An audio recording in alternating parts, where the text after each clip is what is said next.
We have some breaking news to bring you now from Ukraine. Ukrainian intelligence says it has foiled a Russian plot to assassinate President Zelensky, and it has arrested 2 colonels from the government protection unit suspected of passing on secret information to an FSB cell. Has Russia actually tried to cross a Rubicon and assassinate the leader of Ukraine, their foe in the war? Is it a misinformation campaign? Is it something to try to make it sound like Russia was trying to do that to cast them in a bad light? Or was it possibly some way to unearth what was going on inside Ukraine to try to find out if their intelligence services had been penetrated? That is the question that we have today. It's a really big issue. And man, we have a great expert to cut our pull today. And that is Larry Johnson, who, by the way, is a fan favorite here. And a lot of our people have been asking for you for a long time. So we're glad to finally get you on board. I'm really pleased to be with you, Danny. And for those who may not know, if any they don't know, Larry's a former CIA intelligence analyst and Substack author of Son of New American Revolution. So truly, we're grateful to have you on. And man, do we have a hot one to talk about today, given this information. And first of all, I just want to ask, what are your thoughts when you hear this? Because one of the first questions that came to me was, why now? Because it seems like that they could have taken Zelensky out anytime they wanted. And there's been reports over the last months or so that Russia doesn't even want to get rid of him. They actually prefer to deal with him as anybody else. Wonder what you think. Yeah, so the Russians aren't going to try to eliminate him until his presidential term is up. So the term, he was a new president in Ukraine, is supposed to be inaugurated, I think, May 20th.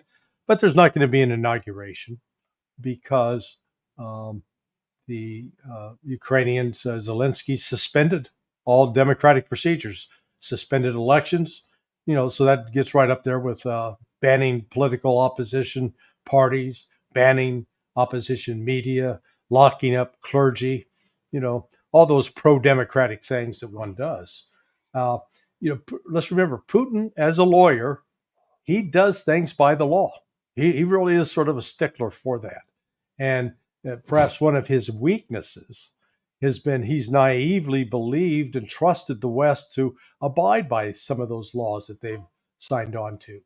So he's not going to kill an elected official who's still legally in office. Once Zelensky's term ends here into May, I think you'd be a foolish insurance salesman to go sell him life insurance, because so what would be the benefit to Russia to act after that, whether it's legal or illegal? Yeah.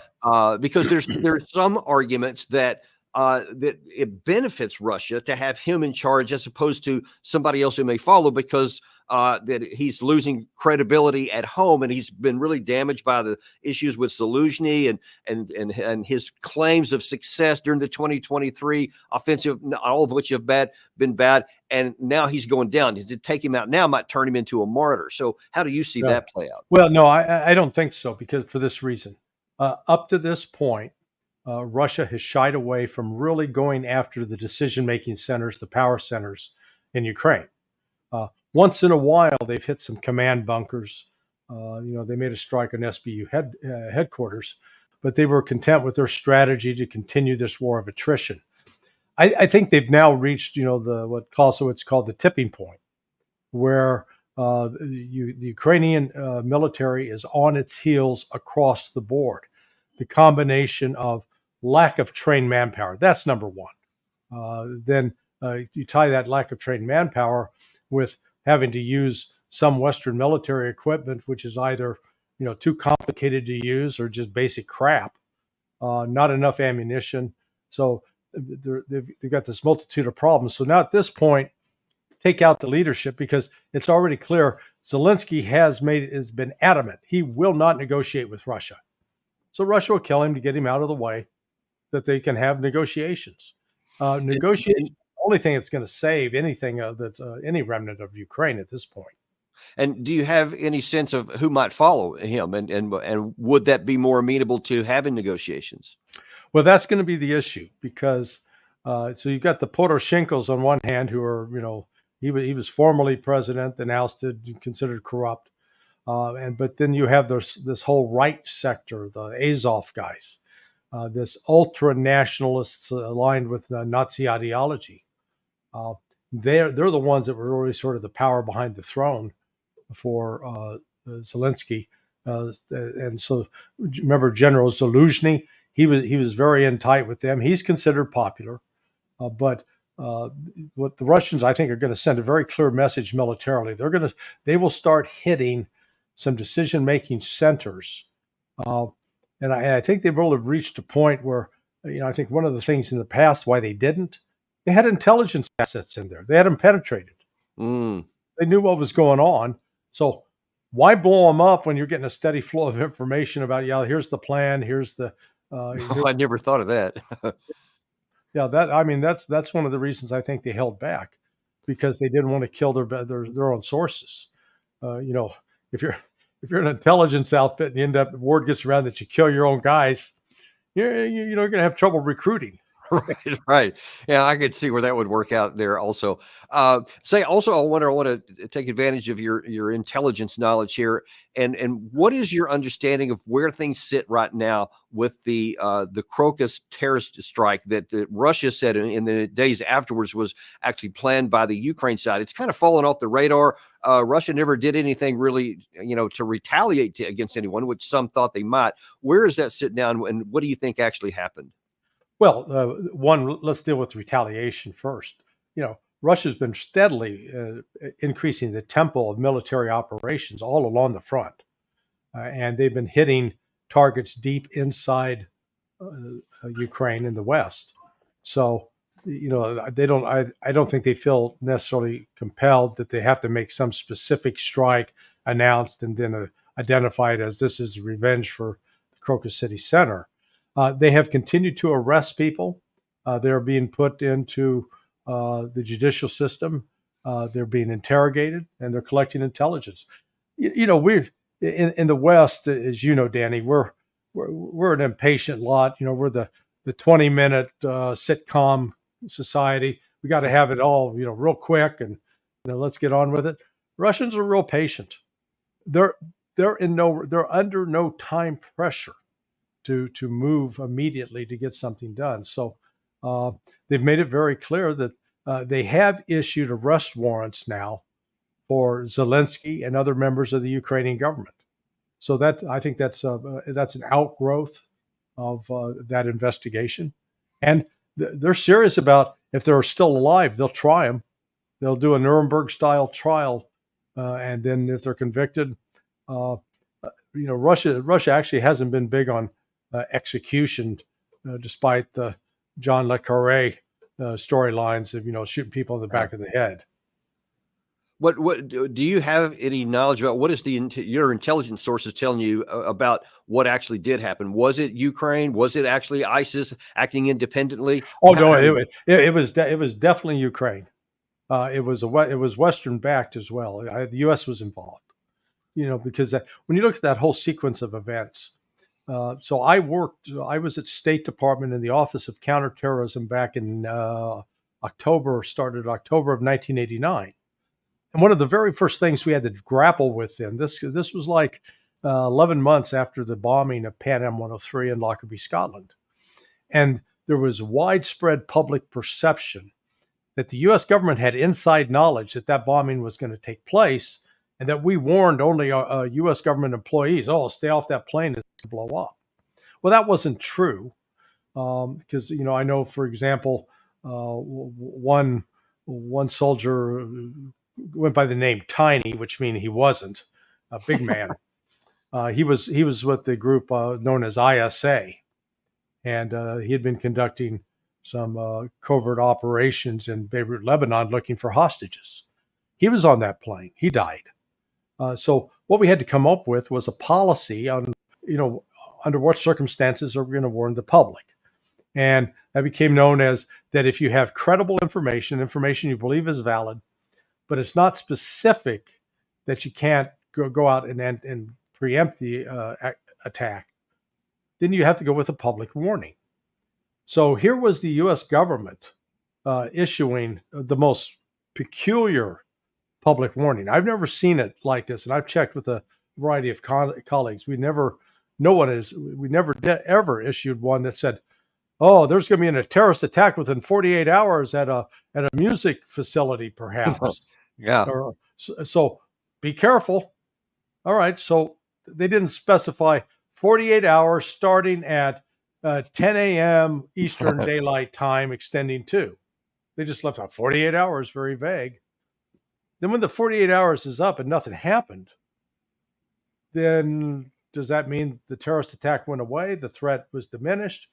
Now, the story the U.S. told later was, oh, no, it was still active. Okay, if it's still active, then you should have been back out with another public warning. So when I start seeing this kind of manipulation of the process, that tells me some shenanigans are underway. Now, there's been a new warning out there recently. Germany. Yes. Yeah. What can you tell us about that? Well, notice in that one that they don't. And I'm sorry, for those who don't know, can you say what the warning is? Yeah. So the U.S. Embassy Berlin issued the public advisory that they call it a level 2, 1 through 4, 4 being the most, run around with your hair on fire and scream. Level 2 is be careful out there. We anticipate terrorist attacks at public gatherings, malls, shopping centers. Be alert. This is hey, you be careful out there kind of warning. Again, what it underscores is this means they've got intelligence, because state doesn't just sit back and say, hey, maybe we should put a warning out in Germany today. I don't have anything better to do. No, you got specific intelligence. You may say, okay, we think it's credible, but it doesn't really tell us what's going to happen. But let's go out and put out the warning. If nothing else, we've covered our rear end. And that's what this is.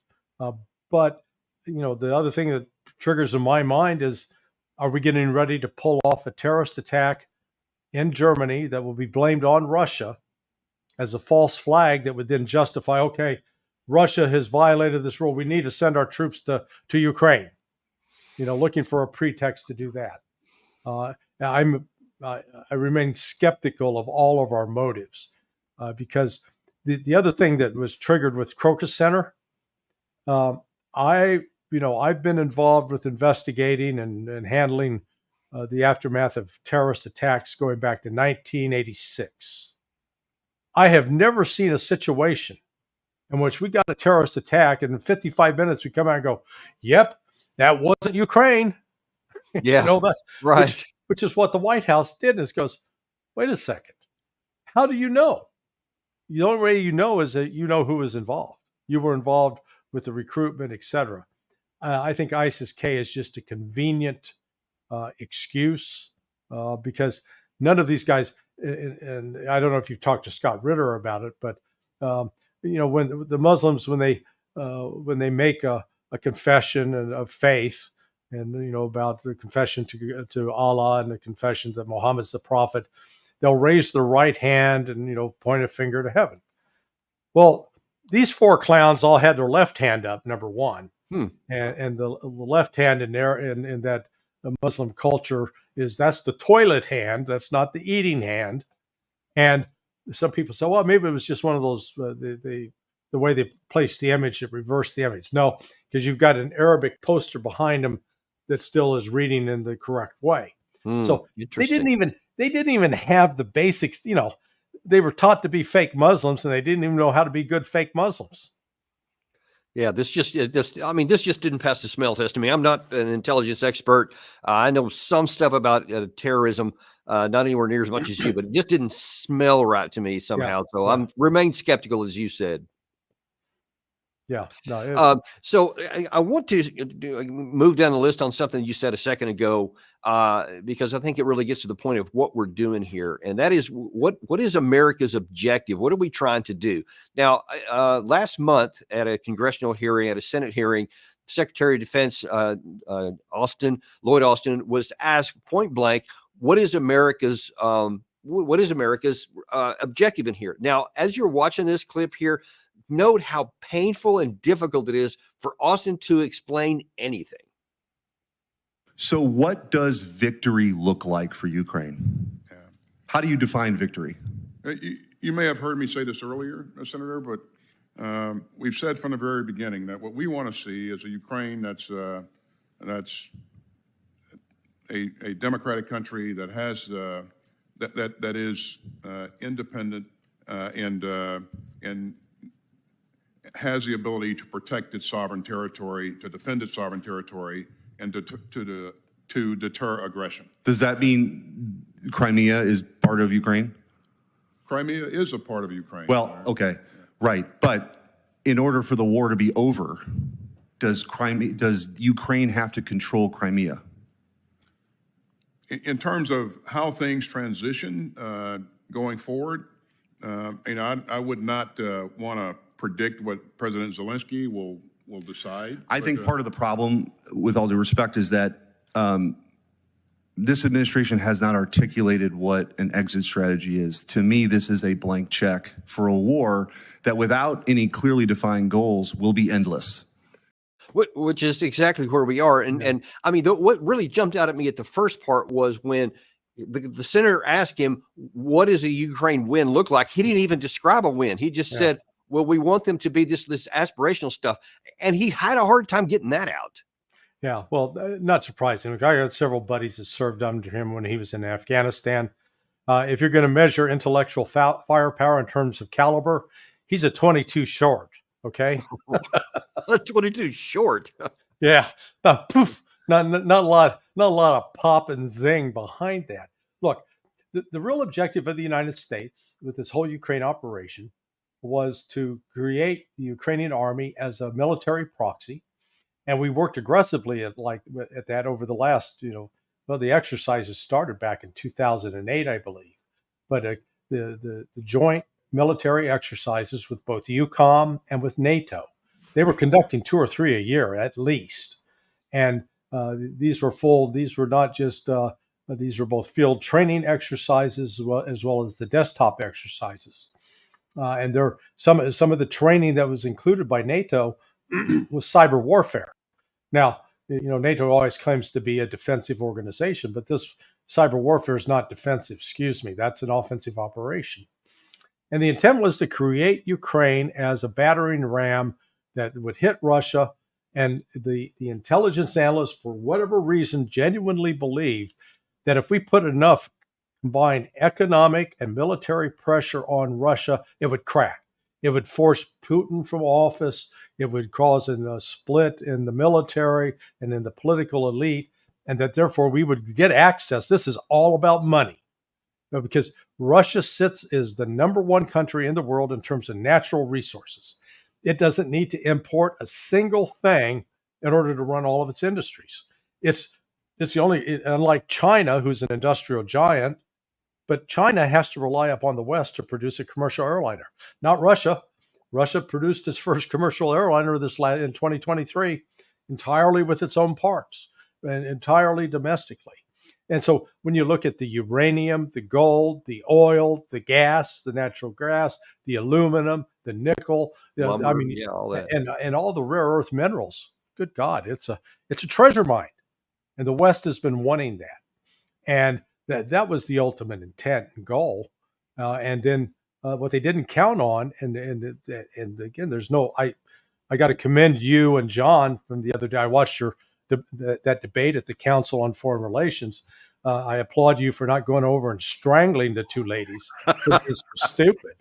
I mean, good God, no matter what you said, no matter what facts you laid on the table, they were just going to repeat this mantra like they were members of the Church of Scientology or something. Facts didn't matter. And so when you tried to lay out the military realities, these ladies, neither who has ever put on an 80-pound ruck carrying a prick 77 radio, toting a rifle with 500 rounds of ammunition. Yeah, that's a light load. Good luck with that. They have no idea what they're talking about. And so the West is convinced that, Russia's a weak army. Russia's got terrible leadership. They're filled with criminals. It sort of reminds me of that scene from the Tom Hanks series, The Pacific, when the Marines were on Guadalcanal, And Chesty Puller steps up and says, "Well, let me read to you what the Japanese are saying, that we're a bunch of madmen and insane asylum escapees," and he took great joy with that. Well, that was sort of how we were portraying the Russians. Without understanding, Russians are very capable fighters. They beat the Nazis. We like to pretend that we did, but they beat the Nazis. They fought the bulk of the Nazi force. They inflicted the bulk of the casualties against the Nazis, and they fought major operations. The closest we came to was the Battle of the Bulge, and that's where we got caught with our pants down. None of our other major mass movements during World War II came anywhere close to what Operation Bagration or the Citadel operation or Stalingrad, just go on and on and on. So, we've made light of Russian military capabilities, and yet here they were. You remember it started, I think, the first week of April of 2022. Oh, Russia's running out of missiles. Yep. And then every month thereafter, except now that the Ukraine side is out of interceptors, and they haven't run out of missiles. But and in fact, speaking of missiles, that's interesting you brought that up, because getting to the whole thing. So we just showed you that the U.S. really has no strategy, but obviously no one else in NATO does either, because everything this points to is I know you've talked a lot about, we certainly have, that there is no viable path for Ukraine even to hang on. Forget about winning. That's not even on the table to discuss. Right. But it's over. Given that, then why in the world does Lord Cameron, the foreign secretary of Ukraine, juxtaposition there. The UK say this. In terms of what the Ukrainians do, in our view, it is their decision about how to use these weapons. They're defending their country. They were illegally invaded by Putin, and they must take those steps. We don't discuss any caveats that we put on those things, but let's be absolutely clear. Russia has launched an attack into Ukraine, and Ukraine absolutely has the right to strike back at Russia. So why now, rolling into your third year of war, when everything is going against Ukraine on the battlefield, do you want to add going into Russia with your long-range missile systems? What possible benefit could that get to the West? Zero. Actually, perhaps more orders for the defense industry to fulfill, meaning taxpayers will pay more dollars out for enhanced military budgets. Apart from that, all it does is it's now going to put Britain directly in the crosshairs of Russia. The Russian foreign ministry called in the British ambassador yesterday, made it very clear. You're going to play this game now. British military assets will also be at risk. We'll view them as legitimate targets. If you want to go down that route, that's your choice. We will defend ourselves.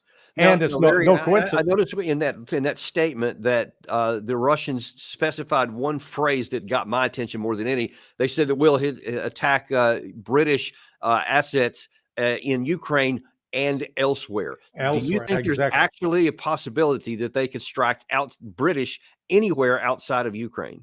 Oh, absolutely. In fact, some of the hypersonic missiles right now can hit the British military base in Cyprus.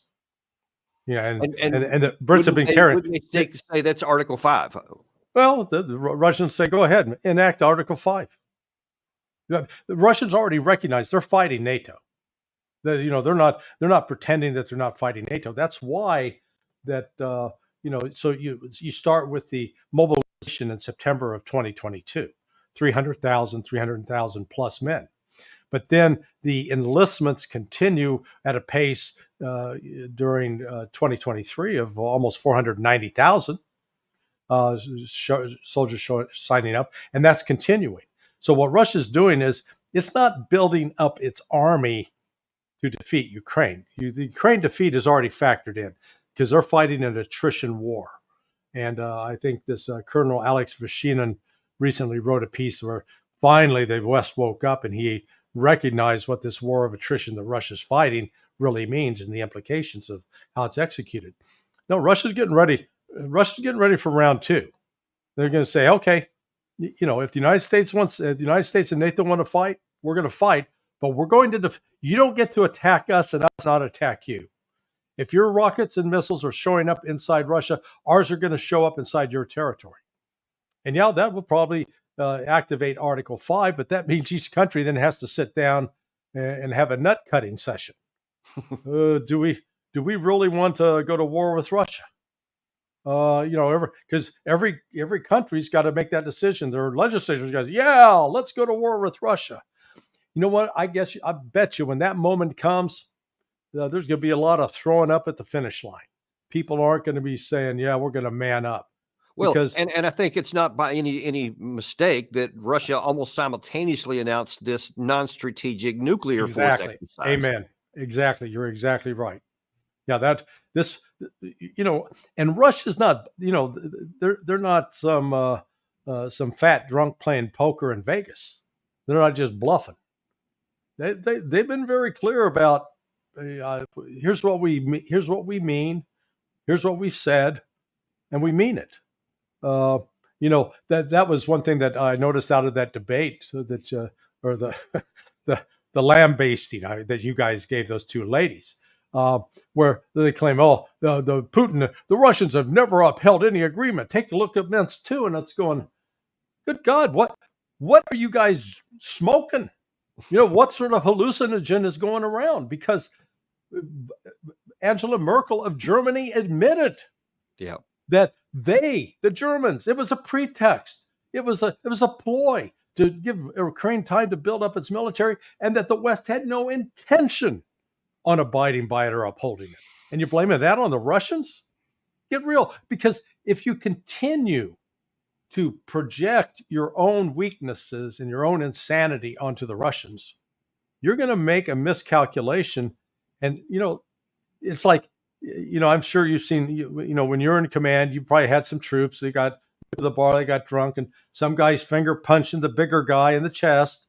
And the bigger guy is, I'm not going to react. And then he gets finger punched one too many times and he levels the other guy. That's good. That's what's going to happen to the West. Because it's not just British, but and this is an easy target to go after because he makes so many of these kind of just outlandish comments. But his thinking is not alone. Ben Hodges thinks that we should maybe revisit. Yes, I don't even get it out, and you're already going there. God, yeah, he basically wants to go back to what we rejected in the first week of the war: is a no-fly zone. Check this out. We had U.S. pilots and Royal Air Force pilots flying in support of Israel to help defeat this Iranian missile attack a couple of weeks ago. Israel has the best air defenses in the world. I mean, if it was important enough for the U.S. to contribute to that, why are we not helping Ukraine protect its civilian population? And Ukraine does not have the best air defenses in the world. So I think this is something that I would absolutely support. So, I mean, in Iran with no nuclear weapons or Russia with the most in the world, and he doesn't see the difference. I believe him. He probably doesn't get it. Oh, no. Hey, listen, I'm all in favor of the no-fly zone as long as he's flying the lead aircraft in the first sortie, okay? because then at least we'd be rid of his stupidity and his incredibly ignorant analysis. I mean, honest to God, how does somebody become he was a 4-star, wasn't he? 3-star commander of U.S. forces, U.S. Army forces in Europe. All right, so a 3-star, and to be, I mean, that abjectly stupid. And I'm not doing that to attack him on a personal basis, but these are, I had the benefit when I was at State. I was mentored by a retired Marine 06, and he was a consummate professional. He was old school, did 2 tours in Vietnam. He was instrumental in setting up diplomatic security at State during his final tour with the Marine Corps, of all things. But I learned from him real quick. And when you see the like of Hodges saying things like that, not even understanding how really imperfect and inadequate the Israeli air defense system is, because the Iranians defeated it last time with 9 ballistic missiles. They weren't touched. They had a ballistic warhead that actually it came down and it diverted. Yeah. So we actually had Ted Postal on to come on and show us exactly what happened with that. So most people don't aware of that. They just see that 99% and think it got everything. Yeah, I posted Ted's. He wrote a long analysis of it. I Yeah. Oh, that's posted right. it. Yeah, So, that's right. I did see and that. so you done good having him on because Ted knows what's going on. So, and this reflects, Hodge's lack of understanding of what Russians' air defense system is. Number one, and the reason Russia has such a robust air defense system, it goes back to the summer of 2001 when George W. Bush and Dick Cheney said that's a good idea. Let's abrogate the anti-ballistic missile treaty. Let's walk away from it. We're going to focus on missile defense. And then the whole global war on terror gets ramped up, and they put that to the back burner. The Russians tried to stop them from doing it at the time, and the United States blew off the Russians.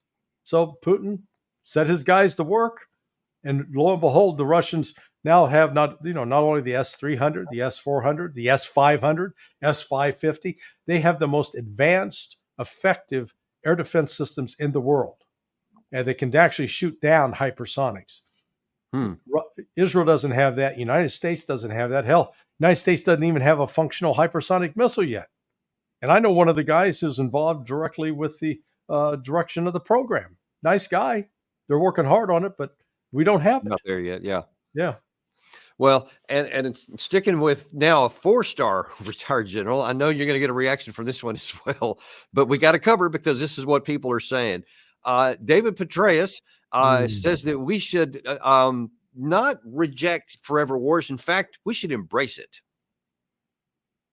I was not one who believed that you had to actually end endless wars. In fact, I opposed the withdrawal from Afghanistan. Yes, it was frustrating. Yes, it was maddening. Yes, our partners in Kabul were not all that we might hope they would be. We only had 3,500 troops on the ground. We hadn't lost a soldier in a year and a half. There was no reason. $25 billion and an $850 billion defense budget. So we need to be careful about this. This one, we need to ensure that Ukraine prevails when this is over. I just, Larry, I just can't get my head wrapped around to these kinds of comments. Again, we've talked about there is no military path. So why do we have 4-star generals keep with this mantra that we can't let Russia win and Ukraine has to win? It doesn't matter what you want. It only matters what you can do and what you can't do. I'm just at a loss. Well, I wish one of these interviewers would say, "Hey, Dave, tell us about your wins. Tell us, please explain the win in Afghanistan and then that win in Iraq. And I know you weren't around for it; you were too young. But can you discuss the American win in Vietnam? There was a big win. What we can talk about is beating up on the Panamanians. We can take out Manuel Noriega. We're good at Trinidad and Tobago. Remember Petraeus. He was known when he was at the academy as the cadet who would marry the superintendent's daughter in order to get ahead. And lo and behold, who did he marry? The superintendent's daughter. So this guy's been a social climber from the very time he started at that institution. And yet his military career is tarnished dramatically and undistinguished. He was notorious for taking credit. I know firsthand he got credit for writing the counterinsurgency manual, the doctrine that was being supposedly applied in Iraq. And I know the major who actually drafted it. And he was complaining to me about how, Petraeus took all the credit, didn't give this guy any acknowledgement. Great kind of leader there, that kind of leadership where they heap all the glory on themselves and mistreat the underlings. That tells you the kind of guy he is. So he has no qualms about sending a bunch of Ukrainians to their death. And what this is all about. This is all about the money. We've got to create a justification to build these expensive weapon systems that don't work in combat. I mean, think about the M1 Abrams. Yeah, it's great as long as you're going to use it in a road race. If you're going to put it out of the track at the Indianapolis 500, fast tank. But when you get into a combat environment like Ukraine, where for every 1 hour of combat operations in that tank, you got to do 8 hours of maintenance. Could you imagine having a car that if you had to drive from like Washington, D.C. down to Miami, and that for every hour you drove, you had to stop and get 8 hours of service. Yeah. And I've been into some of those organizations, and I guarantee you that is a legit issue. You have to stop and do that kind of maintenance all the time. As a matter of fact, my mentor, Doug McGregor, was on our show talking about very similar things just a couple of days ago. Yeah. So, I mean, you've experienced it firsthand. And how are you supposed to fight a war of attrition when you're spending more time in the shop and maintenance than you are out on the battlefield? But we And also need to go back and look at all of the armed forces because they need to integrate their capabilities much more effectively than they do today. This means a complete reorganization or overhaul of the Department of Defense. This, of course, is the thing that nobody wants in Washington because the existing equipment lines, the 43 4-stars and their headquarters and interests, these things support endless defense spending on a scale that is unnecessary and ultimately detracts from our prosperity.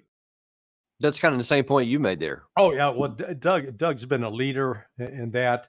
Another fellow. Are you familiar with Andrei Martyanov?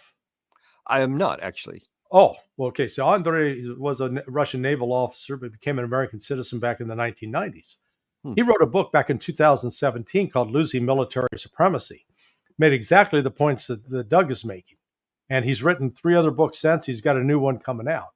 But my point is with what Martyanov is saying, and I'll send you the links. Yeah, what please Martyanov is saying, what McGregor is saying is exactly right. I ran across just the other day that for the F-16, do you know how many hours of maintenance are required for an F-16 for 1 hour for 1 flight hour? I don't actually. 17. So 8 to 1 is bad, but 17 to 1, holy crap! Yeah. So, and they're going to send that to Ukraine. Hey, yeah, we really like you. We're sending you the F-16. You know, you only give that to people you don't like. Saddle them, especially without the system to actually do those 17 effectively. But that's a separate issue, I guess. Yeah, amen. Exactly right. So, that's the thing that these people like Hakeem Jeffries, we're going to send troops. They have no conception. I guess maybe they spend too much time watching Star Trek where, beam me up, Scotty, beam me down. So you get to magically move people from point A to point B. And they don't understand what's required to actually, if you're going to go send troops into Ukraine, the number of forces to be assembled, the logistics train that's involved with that. And the fact that unlike the lead up to the Gulf War in either 1990 or in 2002 going to 2003, we didn't have to worry about being attacked. The Iraqis weren't launching missiles at us. That ain't going to happen with the Russians. Russians aren't going to sit back and let us build up a 500,000 man force and then, oh, gee, where did that come from? No. So, I mean, we've lived with this military fantasy for too long. And Doug's exactly right. You need to wake people up from it, but there's so much money invested in the system that they won't let go of it. Yeah, and actually, we're going to get to in a few minutes here. What really that mentality comes from the top of talking about the fantasy. I'll get to that in a second, but first, I want to hit one more on the money issue because it's almost as though the Hakeem Jeffries and the Volodymyr Zelensky are actually kind of one mind about the money train, because here's what Zelensky is actually looking for now. Our teams, Ukraine and the United States, are currently working on a bilateral security agreement, and we are already working on a specific text. We are discussing the specific foundations of our security and cooperation. We are also working on fixing specific levels of support for this year and for the next 10 years. 10 years. So we want this gravy train to go a long time, but I just can't understand how even the mentality thinks that you can hang on for another. I mean, I don't know if they're going to make it through the rest of the summer. I'm with you. Yeah, no, I'm with you. It's not going to last 10 years. 6 months ago when people said we're talking about this war had entered a stalemate period. Now, I'm not a great chess player, but I have played chess and I understand what a stalemate is, that neither side can make a move that's going to make a change in the game. Well, the Russians certainly were not faced with the stalemate. The Russians still had lots of moves left to make. And the fact that the leaders in the West did not grasp that is one other sign of the incompetence, combination of ignorance and hubris that possesses the West these days. But I do firearms training right now as a big portion of what I do. And the reason I like it so much is it's very black and white. A gun's either loaded or it's unloaded. There's not in between, maybe loaded. And you press that trigger, it fires or it doesn't fire. Well, the military affairs are similarly absolute. Either you have a military unit that's properly supplied that can conduct and sustain operations, or you don't. There's no in between there. And when you look at the outlines of this battlefield, where Ukraine no longer has air defense, Ukraine's ability to use artillery is very limited, both because of limits of ammunition and lack of replacement barrels. Barrels, yeah. Yeah, the tanks are getting used up at an incredible rate. Already out of the 16 M1 Abrams that were sent, 7 are dead. And that's been in about 2 weeks. The only thing they have is ISR, and they've got some drone capability, except on the Russian side, the Russians have far more effective electronic warfare. Yeah. They've got the air defense, robust air defense. They've got a variety of artillery and tube systems that can deliver long-range fires on the Ukrainians. They've got the mobility for troops where they're not.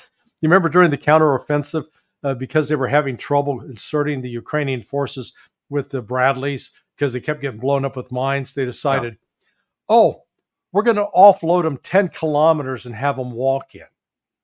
And I tried to get across to people, have you ever walked across a muddy field with 80 to 90 pounds of gear on your back? Do you understand what that is? Because you're carrying the ammunition's heavy, the firearms heavy. If you've got a radio, that's heavy. You got to have food. You got to have water. This is all weight. And a lot of the ammunition you're carrying, if you got 500 rounds, you can use that up in an hour. Yeah. If you're in a major firefight.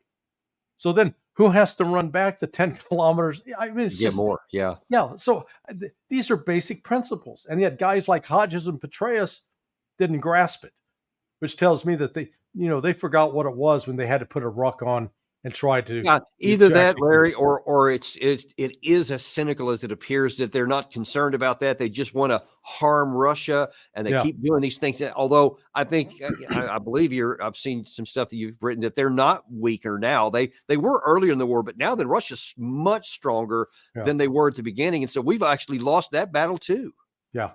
They've Andre in his newest book that's coming out pointed out that for the production of say artillery rounds, barrels for artillery, pieces for howitzers, you need pig iron, and the production of pig iron in the United States is like something 93 million tons. Let's put that number. In Russia, it's 120 million. So Russia's doing 30% more than we are right off the bat. But the difference is Russia actually has factories up and operating. Right.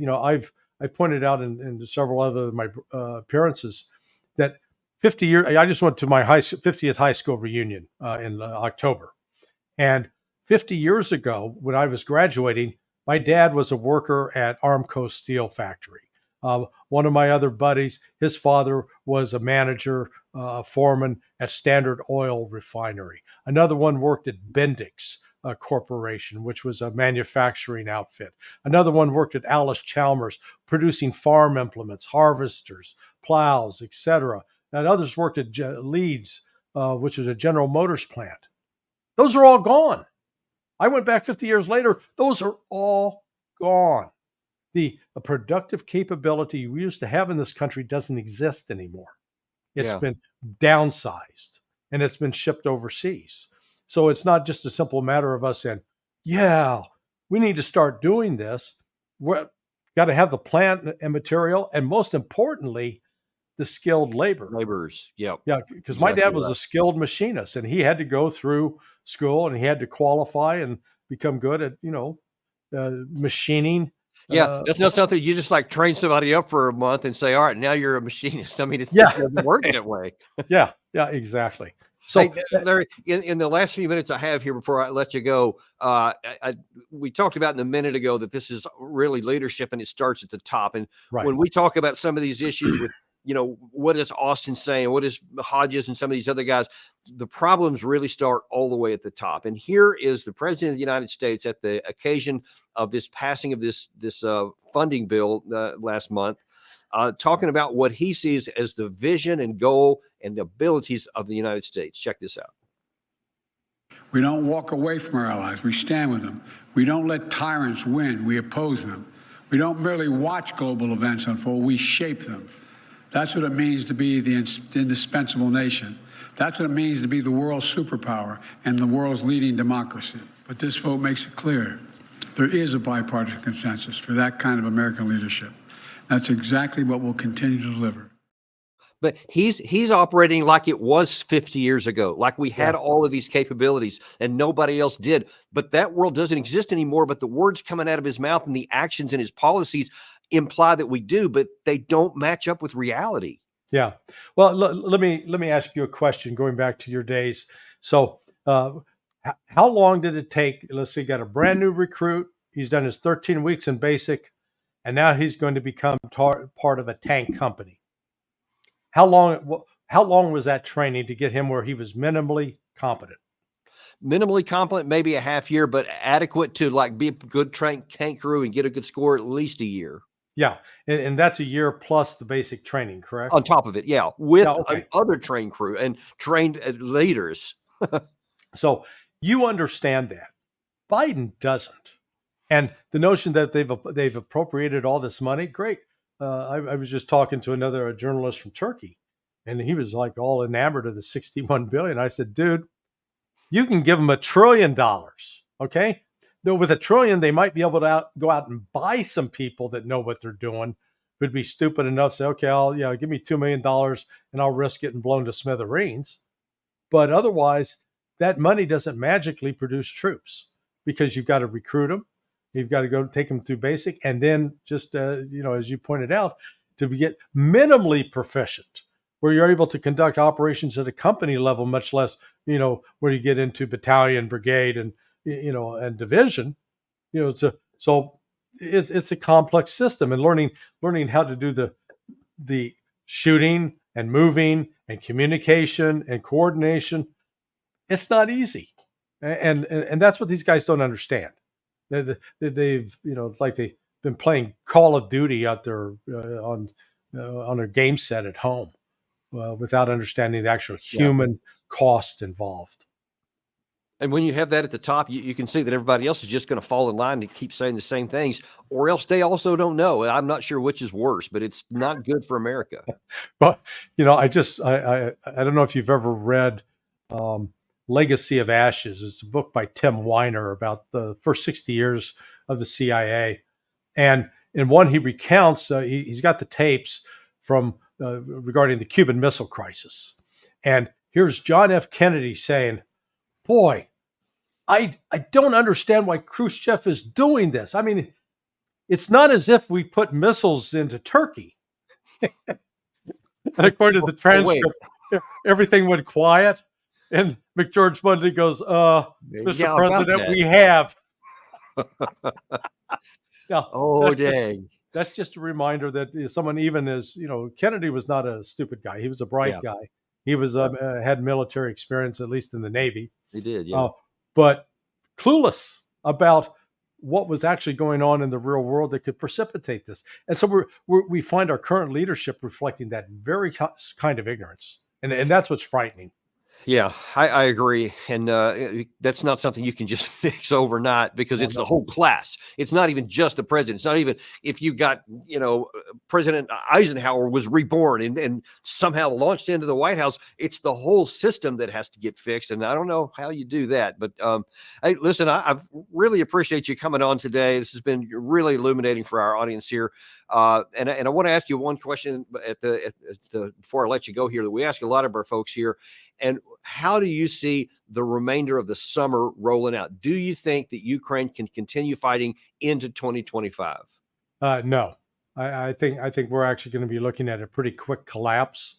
It's going to come where the front will crumble.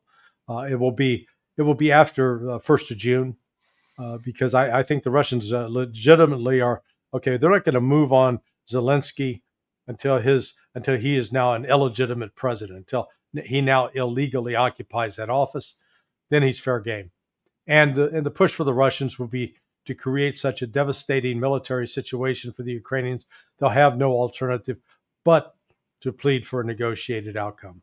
And I think despite all the tough talk from the West about, oh, yeah, we're going to put in troops, where are you going to get them? And how are you going to get them there? This is, you're not sitting there with a monopoly board where you can easily move your pieces. Yeah, you said it a while ago that this is not Desert Storm where we're going to get 6 months to build up 500,000 people to go do something. Yeah, I mean, that's not going to happen anymore, and we haven't come to that reality yet.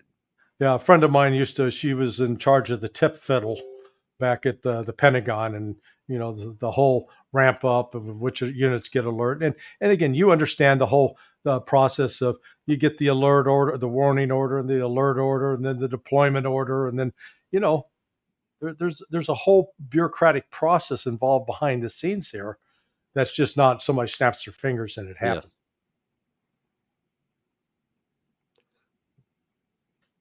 Yes. And I think, sorry. Listen, I really appreciate you coming on today. I'm going to have to break contact here because I've got to get on another show. Sure. But I really appreciate you coming on. Look forward to would like to have you back on to talk about that. I want to keep going where we just left off here. If that happens, then what happens? Because there's a whole cascade of things that we need to check out. And we'd love to have you back on to talk about that. I'd be honored to do so, my friend. Thank you so much. Cool. Thanks a lot, Larry. And we thank you guys for coming on too. We actually have Professor Jeffrey Sachs coming on this afternoon at I believe 2 p.m. 2:30 p.m. Not going to want to miss that. We've been trying to get him on for a while, and you're not going to want to miss what he has to say. Be sure like and subscribe and share this with your friends, folks, because you're getting information here like with Larry and later with Professor Sachs that you're just not going to get anywhere else. And you need to share some of that wealth. Don't hold it all to yourself. Thanks a lot, and we'll see you this afternoon on Daniel Davis Deep Dive.